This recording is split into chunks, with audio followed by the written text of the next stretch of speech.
त्या खडूसच असायला पाहिजे.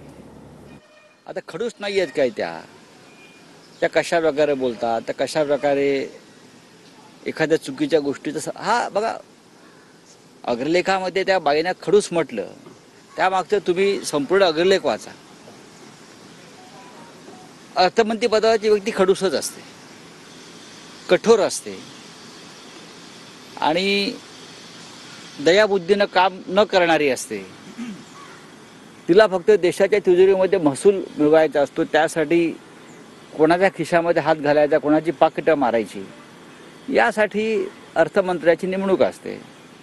प्रधानमंत्र्यांना ज्या गोष्टीचा वाईटपणा घ्यायचा नसतो ते अर्थमंत्र्याच्या माध्यमातून घेत असतात. त्यामुळे हा फार मोठा विषय नाही आहे. बोला.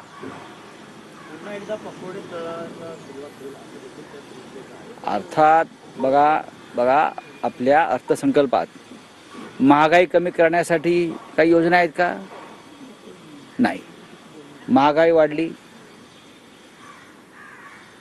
बेरोजगारी कमी करण्यासाठी काही उपाययोजना आहेत का? नाही. महागाई आणि बेरोजगारी कमी होणार नसेल तर मध्यमवर्गीयांचं कसं काय भलं होणार? रुपया ज्या पद्धतीनं कोसळलाय, 87 रुपयावरती आला, 87 डॉलरच्या तुलनेत. रुपया मजबूत करण्यासाठी काही योजना आहेत का?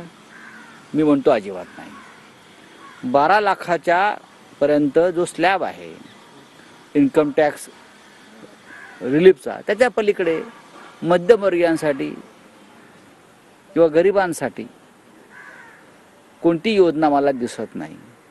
मुळात 12 लाख इन्कम टॅक्स भरण्यासाठी 12 लाख इन्कम आणावं लागेल ना. 12 लाख इन्कम आणावं लागेल. 12 लाख इन्कम कोणाकडे आज आहे? अनेक ठिकाणी मोठ्या प्रमाणात लोक कॉन्ट्रॅक्ट लेबर म्हणून काम करतात. कॉन्ट्रॅक्ट लेबर काम करतात. उच्च शिक्षित लोक, पदवीधर हे कॉन्ट्रॅक्टमध्ये काम करतायत आणि त्यांचं उत्पन्न हे उघडपणे कागदावर येतच नाही. 3.5 ते 4 कोटी लोक इन्कम टॅक्स भरतात.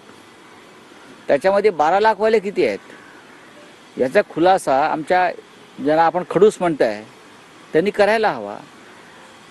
अर्थसंकल्प समजायला किमान 72 तास लागतात. बाईने अर्थसंकल्प वाचला आणि ताबडतोब आम्हाला कळलं हे कोणी म्हणत असेल तर ते मूर्ख आहेत.